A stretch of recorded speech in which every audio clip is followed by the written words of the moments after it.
เส้นกองกับอายเคยน้องอย่างเพียงแต่แต่เขาคงจะมียังไม่ได้นี่ก็อายเออเอาเส้นกองอายคิดเห็นเจ้าขึ้นมาแล้วจุดน้ำตาน้องฟองอยากมากินทองบอกนางงานวิวาก็คงบอดสิ้น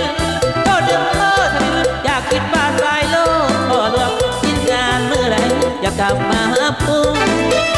จะมาดูความสาวสิกองเขางานที่ว่าให้เราปล่อยสายเลยล่ะให้เราปล่อยสายเลยล่ะกำสัญญาน้องยาได้เปลี่ยนผู้ต่อสิกองคนเริ่มปากใจตั้งเมียนตัวซักงานละสาวอย่ามีสู่มันสัญญาพังใจอย่าแบบนี้เล